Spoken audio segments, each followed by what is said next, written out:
الحمد للہ رب العالمین والصلاة والسلام علی سید المرسلین وعلی آلہ وصحبہ اجمعین، اما بعد۔ محترم سامعین و ناظرین، آج کی اس مجلس میں آپ کے سامنے روزہ کے واجب ہونے کی شرطوں سے متعلق چند باتیں رکھوں گا۔ بنیادی طور پر شرطیں دو طرح کی ہوتی ہیں، ایک واجب ہونے کی شرطیں اور دوسری صحت کی شرطیں، صحیح ہونے کی شرطیں۔ تو روزہ کے سلسلے میں واجب ہونے کی شرطیں اور صحیح ہونے کی شرطیں، روزہ کے صحیح ہونے کی شرطیں تقریباً ایک ہیں، بعض چند چیزوں کو چھوڑ کر۔ سب سے پہلے روزہ کے واجب اور فرض ہونے کی کیا شرطیں ہیں وہ میں آپ کے سامنے رکھنا چاہتا ہوں۔ وہ شرطیں 6 ہیں، روزہ کے واجب ہونے کی 6 شرطیں ہیں۔ وہ شرطیں کیا ہیں کہ آدمی یعنی کس کے اوپر روزہ فرض ہوتا ہے، کس کے اوپر روزہ واجب ہوتا ہے، وہ یہ کہ آدمی مسلمان ہو، بالغ ہو، عاقل ہو، مقیم ہو، قدرت رکھتا ہو اور شرعی موانع سے خالی ہو۔ یہ 6 شرطیں ہیں، مسلمان، بالغ، عاقل، مقیم، قادر، قدرت رکھنے والا اور شرعی موانع سے خالی ہو۔ یہ 6 شرطیں ہیں۔ یہ 6 شرطیں اگر کسی کے اندر نہیں ہیں تو اس کے اوپر روزہ واجب ہے۔ پہلی شرط مسلم ہونا ہے، مسلم ہونا ہے، یعنی غیر مسلم جو مسلمان نہیں ہے اس کے اوپر روزہ واجب نہیں ہے، فرض نہیں ہے، کیونکہ وہ اس کے اندر اسلام کی شرط نہیں ہے۔ مسلمان کے لیے ہے روزہ، مسلمان کے لیے ہے، غیر مسلم کے لیے، کافر کے لیے نہیں ہے۔ تو اگر کافر نے روزہ رکھ لیا تو اس کا روزہ مقبول نہیں ہوگا، اس کا روزہ قبول نہیں کیا جائے گا۔ اگر وہ کسی مہینے میں کوئی غیر مسلم اسلام قبول کر لیتا ہے اثناء رمضان کے مہینے کے بیچ میں، تو اسلام لانے سے پہلے جو روزہ تھا وہ روزہ اس سے ساقط ہے، وہ اس کے اوپر واجب نہیں ہے، اور باقی اسلام لانے کے بعد جو روزے بچتے ہیں اسے رکھنا ہے، اسے رکھنا ہے۔ اور جو روزے چھوٹ گئے اسلام لانے سے پہلے اس کی قضا کرنی ضروری نہیں ہے۔ اسی طرح کسی دن اسلام لاتا ہے کوئی غیر مسلم دن میں، تو جس وقت اسلام لایا، جیسے دوپہر میں لایا یا صبح میں فجر کے بعد اسلام لاتا ہے وقت نکلنے کے بعد یا مغرب سے پہلے، تو بقیہ دن وہ رکا رہے گا، کوئی چیز کھائے گا پیے گا نہیں، لیکن اس دن کی قضا اس کے اوپر واجب نہیں ہے، کیونکہ وہ اس کے اوپر حالت اسلام میں روزہ واجب نہیں ہوا تھا۔ اسی طرح اگر کوئی نعوذ باللہ کوئی آدمی مرتد ہو گیا، مسلمان ہے اور اسلام چھوڑ کر کے کفر کو اپنا لیا، تو ردت کے زمانے میں جو روزہ اس نے چھوڑا ہے وہ روزہ قضا کرنا اس کے لیے ضروری نہیں ہے، اور مرتد پھر مسلمان ہو جاتا ہے تو ردت سے پہلے اس کے اوپر جو روزے کی قضا تھی، مرتد ہوا، اسلام چھوڑ دیا، تو اس کے اوپر روزہ وہ مکلف نہیں ہے، اس کے اوپر روزہ واجب نہیں ہے، لیکن ردت سے پہلے دوبارہ وہ مسلمان ہو جاتا ہے، ردت کے بعد دوبارہ مسلمان ہو جاتا ہے، تو مرتد ہونے سے پہلے جو روزہ وہ چھوڑے ہوا تھا اس کے اوپر اس روزے کی قضا واجب ہے۔ اور جو آدمی نعوذ باللہ اسلام چھوڑتا ہے، اسلام سے مرتد ہو گیا دن میں، روزہ کے دن میں روزے سے ہے وہ، تو اس کا روزہ باطل ہو گیا، لیکن بعد میں جب اسلام ہو لائے گا تو وہ روزہ رکھے گا، کیونکہ حالت اسلام میں وہ روزہ اس کے اوپر واجب ہوا تھا، حالت اسلام میں، اور اس نے شروع میں کر دیا تھا، تو اس وجہ سے جب وہ اسلام لائے گا تو اس روزے کو پورا کرے گا۔ یہ پہلی شرط ہے مسلمان ہونا، روزہ اس کے اوپر واجب ہے جو مسلمان ہو۔ دوسری شرط یہ ہے کہ بچہ جب تک بالغ نہ ہو جائے تب تک اس کے اوپر روزہ واجب نہیں ہے، بچے کے اوپر روزہ واجب نہیں ہے کیونکہ وہ غیر مکلف ہے۔ لیکن اگر بچہ روزہ رکھتا ہے، مسلمان ہے اور روزہ رکھتا ہے، وہ اس کے اوپر واجب نہیں ہے لیکن وہ رکھ رہا ہے، تو یہ اس کا روزہ رکھنا صحیح ہوگا، اور اس کے حق میں یہ نفلی روزہ ہوگا، نفلی روزہ ہوگا۔ اگر دن میں وہ کچھ کھا لیتا ہے، پی لیتا ہے، بچہ ہے، تو کوئی حرج نہیں ہے، اس کے اوپر کوئی گناہ نہیں ہے۔ علی بن ابی طالب رضی اللہ تعالیٰ عنہ کی روایت ہے، اسی طرح عائشہ رضی اللہ تعالیٰ عنہ کی روایت ہے، صحیح بخاری اور سنن ترمذی، سنن ابی داؤد، مسند احمد اور سنن ابن ماجہ وغیرہ کی روایت ہے، جسے امام البانی نے صحیح قرار دیا ہے۔ وہ روایت ہے، اللہ کے رسول صلی اللہ علیہ وسلم نے ارشاد فرمایا، رفع القلم عن ثلاثہ، قلم جو ہے 3 لوگوں سے مرفوع ہے، اٹھا لیا گیا، ان کے اوپر واجب نہیں ہے، وہ مرفوع القلم ہے، ان کا جو گناہ ہے وہ معاف ہے۔ وہ کیا ہے؟ عن النائم حتی یستیقظ، آدمی سویا ہوا ہے، فرائض چھوڑ دیا، نماز چھوڑ دیا، تو یہاں تک کہ وہ بیدار ہو جائے، سویا ہوا آدمی، اس کے اوپر اس کا گناہ نہیں ہے کہ اس نے نماز چھوڑا ہے، یہاں تک کہ وہ بیدار ہو جائے۔ اسی طرح عن الصبی حتی یحتلم، بچے سے، بچہ مرفوع القلم ہے، بچہ مرفوع القلم ہے، اس کے اوپر کوئی بھی احکام شریعت واجب نہیں ہے، جو واجبات ہیں، فرائض ہیں، یہاں تک کہ وہ بالغ ہو جائے۔ اور بعض روایتوں میں ہے عن الصغیر حتی یکبر، آدمی چھوٹا بچہ یہاں تک کہ وہ بڑا ہو جائے۔ اور وعن المجنون حتی یعقل، اور پاگل آدمی یہاں تک کہ وہ سمجھنے لگے، اس کا پاگل پن دور ہو جائے۔ او یفیق، بعض روایتوں میں لفظ ہے او یفیق، افاقہ ہو جائے، اس کا پاگل پن ختم ہو جائے، یا بعض روایتوں میں یبرأ، وہ صحیح ہو جائے، صحیح ہو جائے۔ تو یہ روایت بتا رہی ہے کہ بچہ جب چھوٹا ہے تو اس کے اوپر روزہ فرض نہیں ہے، روزہ یہاں تک کہ وہ بالغ ہو جاتا ہے، یعنی وہ مرفوع القلم ہے۔ بچہ جب بالغ ہوگا تبھی اس کے اوپر روزہ فرض ہوگا، وہی مکلف ہوگا۔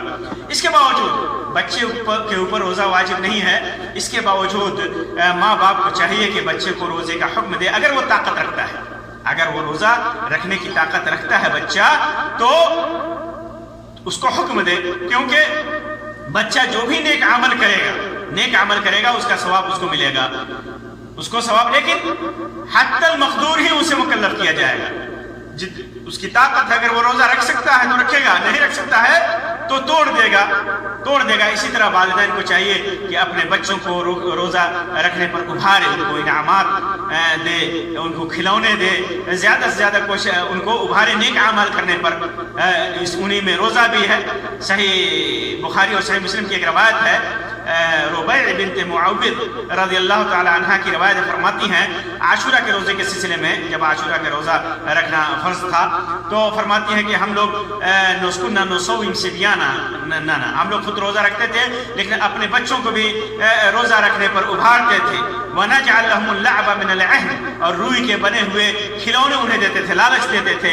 فَإِذَا بَكَى أَحَدُهُمْ عَلَى الطَّعَامِ، اگر کوئی کھانے کے لیے روتا تھا بچہ تو آتَيْنَاهُ ذَلِكَ، تو ہم وہ کھلونے انہیں دیتے تھے، یہاں تک کہ حَتَّى يَكُونَ عِنْدَ الْإِفْطَارِ، افطار تک وہ یہاں تک کہ افطار کا وقت آ جاتا تھا تو ہم دیتے تھے۔ تو بچوں کو ابھارنا چاہیے، بچوں کو ابھارنا چاہیے، انہیں انعامات دینا چاہیے، نیکیوں پر ابھارنا چاہیے. جس طرح آدمی کو بچوں کو لے کر کے مسجدوں میں جائے تاکہ وہ نماز کا عادی بن جائے، آدمی خود گھروں میں نماز پڑھے، سنن و نوافل کا اہتمام کرے تاکہ بچے دیکھیں کہ ہمارے باپ اور بھائی یہ نماز پڑھتے ہیں تو انہیں عادت پڑے.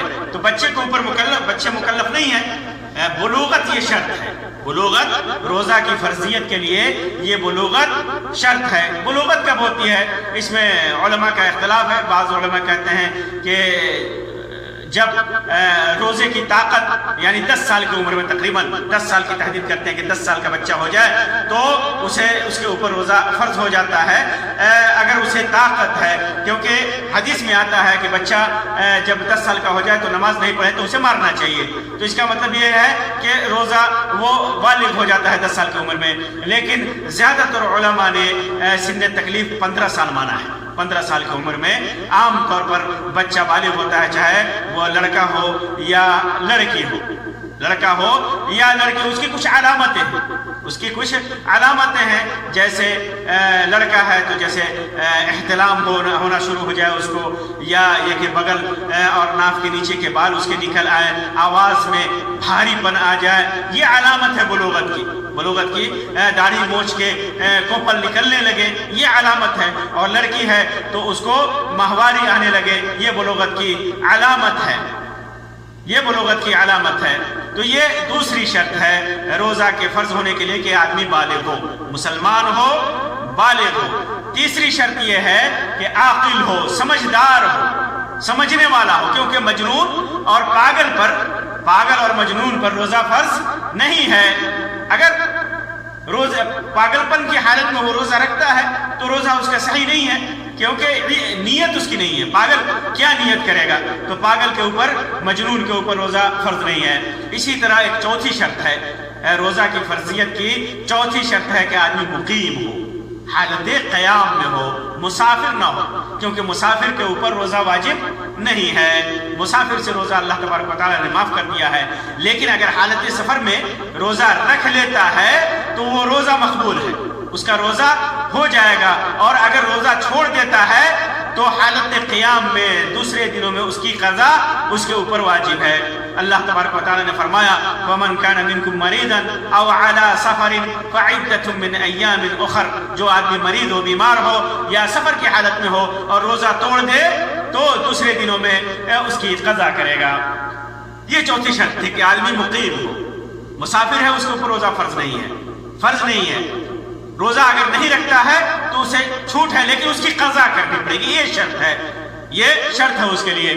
پانچویں شرط یہ ہے کہ روزہ رکھنے پر قادر ہو، قدرت رکھتا ہو کہ روزہ رکھنے پر. قدرت رکھنے کا مطلب یہ نہیں ہوا کہ آدمی خود کے اوپر مصیبت طاری کر لے، پریشانی طاری کر لے، روزہ نہ رکھنے کے لیے بہانے تلاش کرے، روزہ کے دن میں کام کرنا شروع کر دے جبکہ وہ کام چھوڑ سکتا ہے. بہانے بنائے پیسہ حاصل کرنے کے لیے، روزی حاصل کرنے کے لیے بہانے بنائے، بہانہ بنا کر کے آدمی روزہ چھوڑے. یہ مطلب نہیں ہے قادر ہونے کا. قدرت کا مطلب یہ ہوا کہ آدمی کو بیماری ہو، آدمی کو بیماری ہو. ایسی بیماری ہوتی ہے، کبھی کبھی آدمی کو ہلکی سی بیماری ہوتی ہے، سردی کھانسی کی بیماری ہوتی ہے، وہ روزہ رکھ سکتا ہے. یہ مطلب نہیں ہے. مطلب یہ کہ ایسی بیماری ہو کہ اس کے حالت میں، بیماری کی حالت میں روزہ رکھنے پر اسے قدرت نہیں ہے. جیسے بعض لوگ ڈائبٹیز کی بیماری ایسی ہوتی ہے کہ آدمی کے بدن میں بار بار انہیں کھانا ہوتا ہے، پینا ہوتا ہے، کم کپی آ جاتی ہے، ڈائبٹیز کے اندر کمی اور زیادتی ہونے لگتی ہے. یا اسی طرح ہارٹ کی بیماری ایسی ہے کہ آدمی برداشت نہیں کر سکتا. یا اسی طرح بعض بیماریاں ہیں جو آدمی اس بیماریوں کے ساتھ قدرت نہیں رکھ سکتا روزہ رکھنے پر. یا اسی طرح بڑھاپا، آدمی ایسے بڑھاپے کو پہنچ گیا کہ اسے روزہ رکھنے پر قدرت نہیں حاصل ہوتی ہے، وہ روزہ نہیں رکھ سکتا.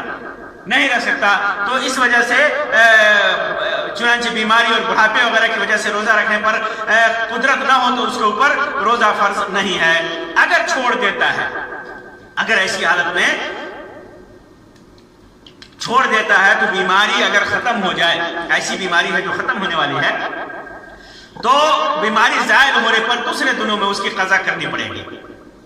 بخار ہے یا ایسی بیماری ہے جو وقتی بیماری ہے، پیٹ کی بیماری ہے یا بخار وغیرہ ہے، تو ایسی بیماری میں اگر وہ روزہ چھوڑ دیتا ہے پھر بعد میں وہ صحیح ہو جاتا ہے تو اس کی قضا کرنی پڑے گی۔ البتہ ایسی بیماری جس کے افاقہ ممکن نہ ہو، جیسے کہ ڈائبٹیز وغیرہ یا بڑھاپے وغیرہ کی بات میں نے کی، تو ایسی صورت میں اس کے اوپر قضا بھی واجب نہیں ہے، بلکہ ہر روزہ کے بدلے ایک مسکین کو کھانا کھلانا واجب ہے، جیسا کہ اللہ تبارک و تعالیٰ نے ارشاد فرمایا وَعَلَى الَّذِينَ يُطِيقُونَهُ فِدْيَةٌ طَعَامُ مِسْكِينٍ، کہ ایسے لوگوں کے اوپر ایک مسکین کو کھانا کھلانا ہے۔ یہ پانچویں شرط تھی۔ چوتھی شرط، چھٹی شرط، شرعی موانع سے خالی، کوئی شرعی مانع نہ ہو اس کے سامنے، کوئی شرعی عذر نہ ہو۔ اگر شرعی عذر نہیں ہے تو روزہ واجب ہے، اور اگر شرعی عذر ہے تو اسے رخصت ہے۔ جیسے شرعی عذر میں ماہواری ہے، عورت کے لیے ماہواری ہے، حائضہ ہو، نفاس والی عورت ہو، ایسی عورتوں کے اوپر روزہ فرض نہیں ہے کیونکہ شرعی معنی ہے یہ۔ لیکن ایسی صورت میں دوسرے دنوں میں بلکہ حیض اور نفاس والی عورتوں کے اوپر روزہ حرام ہے، روزہ رکھنا حرام ہے، لیکن ایسی عورتوں کو دوسرے دنوں میں اس روزے کی قضا کرنی پڑے گی۔ اگر کوئی عورت حائضہ ہے یا نفاس والی ایسے یعنی دن میں، رمضان کے کسی دن میں روزہ رکھ رہی ہے، سحری کھا لیا، نیت کر لی، پھر اس کے بعد کچھ اوقات گزر گئے، اگرچہ افطار سے 10-5 منٹ پہلے، 2-4 منٹ پہلے ہی اسے حیض آ جاتا ہے، ماہواری آ جاتی ہے، تو اس دن کا روزہ باطل ہو جائے گا اور اس دن کی قضا اسے کرنی پڑے گی رمضان کے بعد دوسرے دنوں میں۔ اسی طرح روزہ کا شرعی موانع میں سے یہ ہے کہ روزہ کا وقت نہ ہو، جیسے رمضان کا مہینہ نہیں ہے، یہ شرعی معنی ہے۔ آدمی یہ چاہے کہ رمضان کے مہینے کے بدلے میں شعبان ہی میں روزہ رکھ لے تو یہ نہیں ہوگا، اس کے اوپر فرض روزہ کب ہے؟ رمضان کا مہینہ شروع ہونے کے ساتھ فرض ہے، یعنی 29 شعبان کی رات میں چاند دیکھ لے شام میں، تب روزہ اس کے اوپر فرض ہوتا ہے، یا اگر چاند نہیں دیکھتا ہے تو شعبان کا مہینہ 30 کا پورا ہوتا ہے تو اس کے اوپر روزہ فرض ہوتا ہے۔ تو روزہ کا وقت نہ ہونا یہ شرعی معنی ہے۔ اسی طرح روزہ کے لیے دن کا ہونا، طلوع فجر کا ہونا، طلوع فجر سے غروب شمس تک طلوع فجر کا ہونا ضروری ہے۔ طلوع فجر نہیں ہے تو رات میں آدمی روزہ رکھے تو یہ شرعی معنی ہے، روزہ نہیں رکھ سکتا ہے۔ دن کے ساتھ، فجر کے ساتھ اس کے اوپر روزہ واجب ہے، یہ 6 شرائط روزہ کے فرض ہونے کے یا روزہ کے واجب ہونے کے 6 شرائط ہیں، یعنی مسلمان ہو اور مسلمان کے ساتھ ساتھ بالغ ہو، بچہ نہ ہو، عاقل ہو، پاگل نہ ہو، مقیم ہو، مسافر نہ ہو، روزہ رکھنے پر قدرت رکھتا ہو، بیمار نہ ہو، بڑھاپے کو نہ پہنچا ہو، یا اسی طرح شرعی معنی سے خالی ہو۔ اسی طرح روزہ کی صحت کے ثبوت کے لیے بھی کئی چند شرطیں ہیں، وہی شرطیں تقریباً ہیں جو میں نے وجوب کے لیے بیان کیے ہیں، جیسے اسلام، مسلمان ہونا یہ شرط ہے، روزہ صحیح تبھی ہوگا جب آدمی مسلمان ہو، عقل مند ہو، سمجھ رہا ہو، جیسے پاگل نہ ہو، یا اسی طرح تمیز ہو، شریعت میں جو تمیز کی گئی ہے، شریعت کے جو خطاب ہے اسے وہ سمجھ رہا ہو، یہ تمیز شریعت کا جو خطاب ہے اس کا معنی، اس کا مفہوم اور فرق کرنا وہ جان رہا ہو، تو یہ تمیز ہو تو اسے روزہ کی صحت کے لیے یہ شرط ہے۔ اسی طرح حیض اور نفاس کا خون ختم ہو جائے تو روزہ صحیح ہوگا، یا اور ایک شرط یہ بھی ہے کہ نیت ہو، طلوع فجر سے پہلے روزہ رکھنے کی اس نے نیت کی ہو، کیونکہ جس نے نیت نہیں کی حدیث میں آتا ہے کہ اس کا روزہ صحیح نہیں ہوگا، اور نیت کے مسائل کے بیان میں نے پوری صراحت کے ساتھ، پوری وضاحت کے ساتھ اس کو بیان کر دیا ہے۔ تو یہ روزہ کے چند شرائط ہیں۔ اللہ تبارک و تعالیٰ سے دعا ہے کہ اللہ تبارک و تعالیٰ ہمیں جب تک زندہ رکھے اس بات پر قادر بنائے کہ اللہ تبارک و تعالیٰ کے عائد کردہ فرائض کو ہم صحیح طریقے سے ادا کر سکیں۔ اللہ اللہ تبارک و تعالیٰ زیادہ سے زیادہ نیکیاں کرنے کی توفیق عطا فرمائے اور ہمارے نیک اعمال کو قبول فرمائے، برائیوں سے بچائے، آمین یا رب العالمین۔ وآخر دعوانا ان الحمد للہ رب العالمین، وصلی اللہ علی خیر خلق وسلم، والسلام علیکم ورحمۃ اللہ وبرکاتہ۔